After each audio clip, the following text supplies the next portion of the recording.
meses de ejercicio de este gobierno, y un elemento más que se ha presentado en esta movilización, que son los sucesos de provocación que estamos viviendo en estos momentos. Son tres.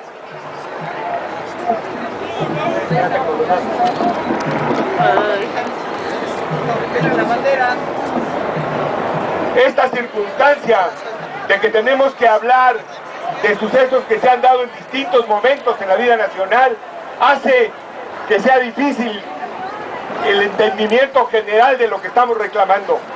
Estamos hablando de problemas de una política represiva, de un modo de gobierno que utiliza la violencia hasta extremos criminales para sofocar el descontento social y para perseguir a los opositores políticos.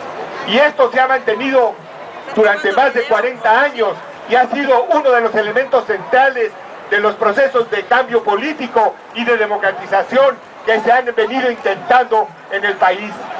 Estas manifestaciones, esta posibilidad de discutir en las calles, son espacios ganados por la lucha que se ha dado durante todo este tiempo, y estos recuentos son necesarios para hacer balance y para ver en qué dirección se están encaminando los esfuerzos del pueblo de México. Cuando decimos que estamos contra la violencia, no solamente es la violencia física que conduce de inmediato a una situación de muerte de los opositores. También estamos hablando de violencia económica, de cómo se puede, mediante políticas económicas antipopulares, lanzar a condiciones de miseria y de muerte a millones de compatriotas. También estamos hablando de violencia política cuando no se respetan los procesos electorales. También estamos hablando de violencia intelectual, jurídica, cuando las disposiciones que supuestamente tendrían que tomarse para corregir el rumbo no se hacen, y que la Suprema Corte de Justicia es una vergüenza nacional. En teoría se supone que estamos organizados en tres poderes precisamente para hacer contrapesos, precisamente para que si el Ejecutivo se extralimita en sus funciones, se abusa del poder, haya otra instancia que llame la atención, que corrija, que los llame a cuentas de lo que está sucediendo. Y la Suprema Corte de Justicia de México es una desvergüenza absoluta.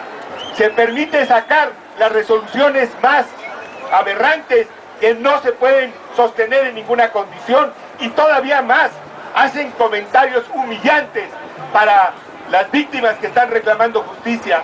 Cuando se le niega, por ejemplo, a Lidia Cacho una gestión judicial reclamando que han sido violados sus derechos humanos, los cínicos de la Suprema Corte dicen, bueno, sí, pero nada más tantito. Bueno, ¿qué clase de seriedad, qué clase de moral, qué clase de vergüenza pueden tener esos ministros? En esta ocasión, nosotros en el Comité de 68 hemos levantado la demanda de la dimisión de todos los ministros de la Suprema Corte para recomponerla, porque el catálogo y el historial de agravios que se acumulan en el pueblo de México son numerosísimos, y porque ya no se puede mantener una actitud de confianza ilusa a que estos señores de la Suprema Corte puedan tener un momento de dignidad y puedan corregir el rumbo. Pero de todas maneras concedamos, si hay un minuto, si hay algo de vergüenza que le queden a algunos de los ministros, también pueden ayudar renunciando voluntariamente para que sea patente la crisis que se está dando en esa instancia federal. Parece ser que las clases gobernantes no entienden de lo que estamos hablando. Cuando decimos que el 2 de octubre la política de desapariciones es un crimen de Estado, quiere decir que los tres poderes han estado involucrados. Estuvo involucrado el Poder Ejecutivo con sus dependencias directas que ejercían la represión, la Secretaría de la Defensa, la Secretaría de Gobernación, la Procuraduría General de la República, etcétera.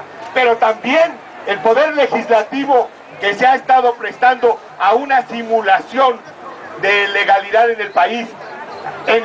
Internacionalmente, aparentemente, se adscriben a los tratados internacionales de derecho humanitario, pero internamente establecen reservas para que no sean aplicables en el país.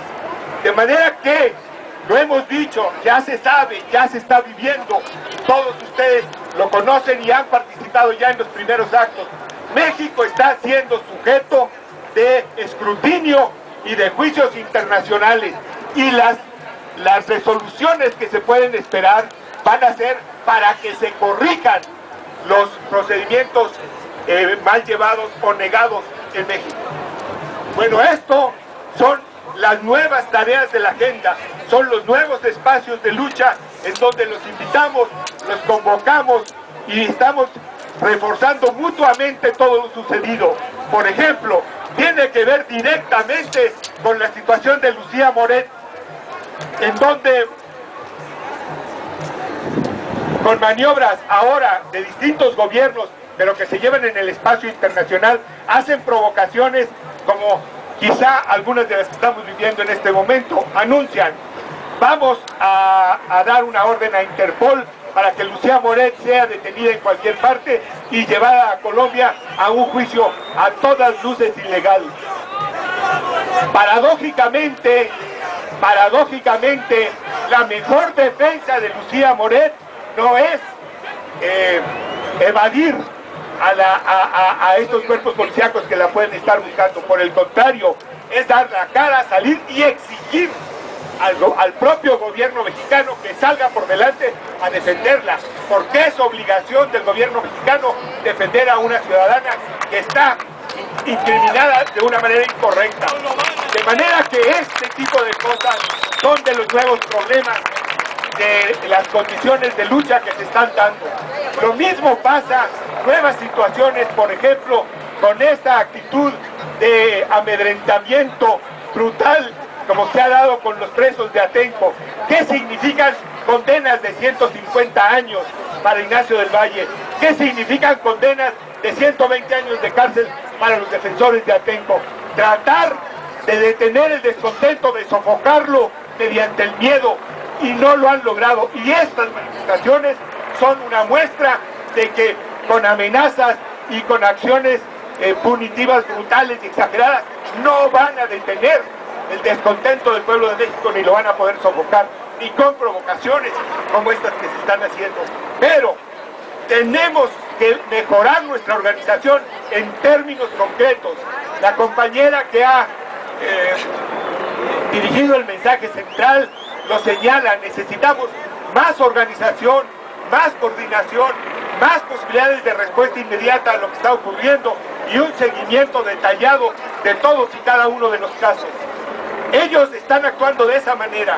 Cuando le dan un amparo de una forma burda y cínica a Echeverría, dieron una señal para reconstruir el aparato represivo, y después, con el mismo cinismo que dicen que no hay una sola prueba que incrimine a Echeverría, tampoco encontraron pruebas que incriminen a paramilitares implicados en el crimen de Acteal. Y así pretenden reconstruir todo el aparato represivo con leyes persecutorias, con leyes de intromisión en la vida privada de las personas, con un régimen policíaco. En esas cuestiones operan también la manera como los cuerpos policíacos operan.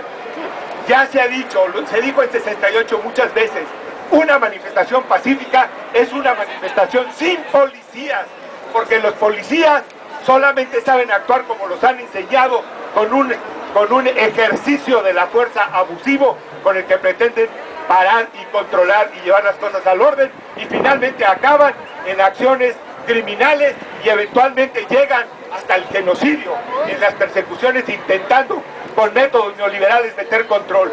La solución, la propuesta del pueblo es más democracia, más participación, más conocimiento directo de lo que el pueblo está reclamando. Desde hace 2 años hemos levantado una demanda para avanzar realmente en la democratización del país. Si el pueblo de México es soberano, tiene que tener medios legales para ejercer la soberanía, y esa figura es el referéndum revocatorio. No tenemos por qué soportar durante todo un mandato burocrático de tantos años a un gobierno que está mostrando en la práctica una incapacidad o un interés contrario a los intereses del pueblo. Si se llevan a votación y se respetan las votaciones y que permiten la organización